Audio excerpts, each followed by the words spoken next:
Hello everyone, Assalamu alaikum. How are you all? I hope you are well. Welcome back to my channel in this new video. Today's video, how to rotate image in Photoshop. So let's started. At first open your Photoshop document. Now you can see rotate image in Photoshop. Now I'm going to the file menu option, then click. Now click from open option. Now find your picture. Now find your picture. Now select from picture. Now click from open option and open the picture, this picture, and rotate. Now go to the image option. Now select. Now click from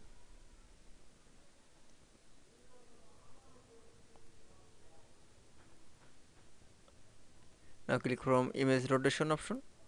Now select from 180 degree.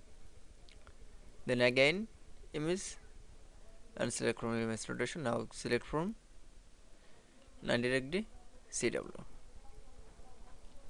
Now apply from same process in net the image rotation. That it. Now you can see image rotate in Photoshop document is very easily. I hope to enjoy the video. Please like, comment, share and subscribe my channel.